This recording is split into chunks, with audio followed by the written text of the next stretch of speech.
కులమే తెలియదు, నువ్వు కులగానే ఏం చేస్తావని చెప్పడం జరిగింది.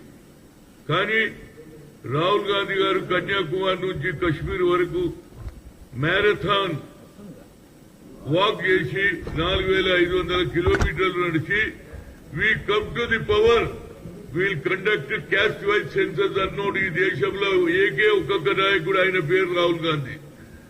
దాన్ని కూడా తప్పుడు ప్రచారం చేస్తున్నారు. నా ఉద్దేశంలో ఆ కుటుంబానికి ఒక అగ్రకులాల్లో పుట్టిన బడుగు బలహీన వర్గాల గురించి ఆలోచన చేసే శక్తి ఆ కుటుంబానికే ఉన్నదనేది నిరూపణ చేయడానికి గతంలో యూపీఏ ప్రభుత్వం ఆనాడు ఉన్నటువంటి పరిస్థితులలో ఐఐటి ఐఐఎంలో రిజర్వేషన్ లేదు అని సుప్రీంకోర్టు తీర్పిస్తే మా నాయకురాలు యూపీఏ చైర్పర్సన్ సోనియా గాంధీ గారి దగ్గరికి పోయి, అమ్మా మాకు రిజర్వేషన్ లేకపోతే ఎట్లా మేము లోకల్ లాంగ్వేజ్ లో చదువుతాం, talent is not anybody's property, god has given to everybody అంటే అప్పుడు ఆమె మన్మోహన్ సింగ్ చెప్పి పార్లమెంట్ లో బిల్లు పెడితే IIT IIM all India institute of medical sciences లో కూడా మాకు రిజర్వేషన్ వచ్చింది. దానివల్ల ఇవాళ కోట్ల లక్షల సంఖ్యలో మా పిల్లలు చదువుకుంటున్నారు, ఇంజనీర్లు అవుతున్నారు, డాక్టర్లు అవుతున్నారు. అదేవిధంగా రాహుల్ గాంధీ గారు నేను లెటర్ రాశాను, దానికి జవాబు ఏం చెప్పిండంటే ఇది చాలా important letter. Mr. V. Hanumantrao, ex-parliament member, dear V. Hanumantrao, I hope this letter finds you well. Thank you for your letter. I have been taken note of your valuable suggestions. The Congress party is committed to conducting caste-wise census, and I will continue to take forward to work done by UPA government upliftment of OBC. ఇంతకంటే చెప్పేటోడు ఉన్నాడు రా బాబు. ఇంత beautiful letter రాశాడు. ఎప్పుడు రాశాడు? 20th June లో రాశాడు, 2024 లో. దీన్ని కూడా తప్పుడు ప్రచారం చేస్తున్నారు. కనుక మా కాంగ్రెస్ కార్యకర్తలు, అది యూత్ కాంగ్రెస్ గాని, ఎన్ఎస్ఏ గాని, సేవాదల్ గాని, మహిళా కాంగ్రెస్ గాని తప్పనిసరిగా ఈ మెసేజ్ గ్రామాలలో, మండలాలలో, జిల్లాలలో పోవాలి. ఎందుకంటే రాహుల్ గాంధీ కమిట్మెంట్ ఉన్నది. అందుగుంచే ఇవాళ రాష్ట్రంలో కూడా రేవంత్ రెడ్డి ముఖ్యమంత్రి అయిన తర్వాత, పొన్నం ప్రభాకర్ ఓబీసీ మినిస్ట్రీ అయిన తర్వాత అసెంబ్లీలో బిల్లు పెట్టాం ఏది క్యాస్ట్ వైజ్ సెన్సర్ చేయాలని. అదే రాజ్నాథ్ సింగ్ 2 సార్లు కలిసిన ఆయనను 2008 లో అన్నాడు మేము క్యాస్ట్ వైజ్ సెన్సర్ చేస్తా అన్నాడు. కానీ ఇంతవరకు చేయలే. నరేంద్ర మోడీ 10 ఏళ్లు ప్రధానమంత్రి, ఇప్పుడు మళ్ళీ ఇంకోసారి ఆయన ఈ ఓబీసీల గురించి మాట్లాడాడు. తనకు తానే ఓబీసీ అంటాడు, కానీ బీసీల గురించి అట్టడుగునున్న ఎస్సీ ఎస్టీల కులగన చేయాలని, మైనార్టీలకు చేయాలని వారికి ఆలోచన లేదు. కనుక మనం దీన్ని బాగా ఎక్స్పోజ్ చేయాలి.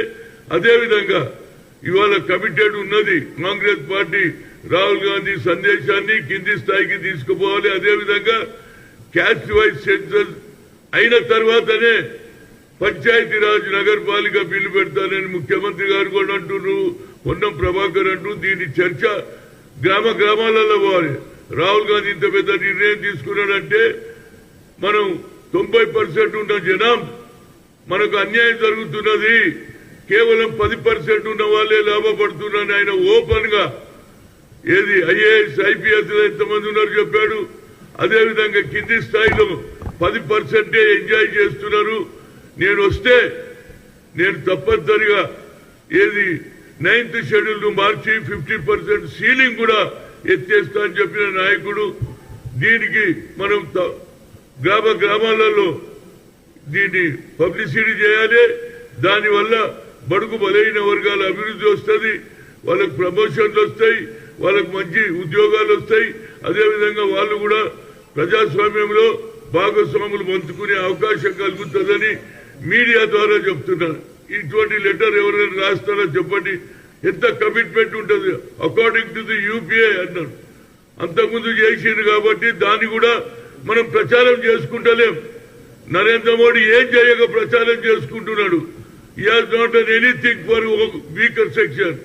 ఓన్లీ అదాని అంబానీలకే లాభం చేస్తున్నాడు. కాబట్టి దీన్ని ప్రచారం చేయాలని మా కార్యకర్తలకు, అదేవిధంగా మహిళలకు, గ్రామ సర్పంచులకు, మండల అధ్యక్షులు దీన్ని ప్రచారం చేస్తే మన భవిష్యత్తు బాగుంటది. ఒక దిక్సూచి కనిపిస్తుంది ఆయననే రాహుల్ గాంధీ. కనుక దీన్ని ప్రచారం చేయాలని ఆయన రాసిన లెటర్ నేను మీడియాకు చూపిస్తున్నా. ఈ లెటర్లో చూడండి ఎంత క్లియర్గా ఉన్నదో. కనుక ఆయన అది కూడా అంటున్నాడు కదా, we come to the caste wise census అన్నాడు. ఇవాళ అపోజిషన్ లీడర్ గా పార్లమెంట్ లో బిల్లు పెడితే తప్పనిసరిగా అన్ని రాజకీయ పార్టీలలో బీసీలు, ఎస్సీలు వాళ్ళందరూ కూడా మద్దతు ఇస్తారు. మనకు అప్పుడే మన ఫ్యూచర్ ఉంటుంది, మన భవిష్యత్తు బాగుంటుందని ప్రతి బీసీ, ప్రతి ఎస్సీ, ప్రతి ఎస్టీ, మైనార్టీలకు నేను చేతుతోటి వాళ్ళకు నమస్కారం చేస్తున్నా. ఇలాంటి అవకాశం మళ్ళా రాదు. ఒక దిక్సూచి కనిపిస్తుడు. ఇప్పటి వరకు ఎవడు మాట్లాడలే. నరేంద్ర మోడీ 10 ఏళ్లున్నా ఎన్నడూ మాట్లాడలే. కనుక దీన్ని మనం ప్రచారంలో చెయ్యాలి. అదేవిధంగా వచ్చే ఎన్నికల్లో సెన్సస్ అయిన తర్వాతనే పంచాయతీరాజ్ నగరపాలిక బిల్లు పెడితే యావత్ భారతదేశంలో ఒక మంచి పేరు వస్తుంది. రేవంత్ రెడ్డికి వస్తుంది, కాంగ్రెస్ కు వస్తుంది. అదేవిధంగా రాహుల్ గాంధీ తీసుకున్న నిర్ణయం బాగుందని ప్రజలు హర్షిస్తారని కోరుతున్నా.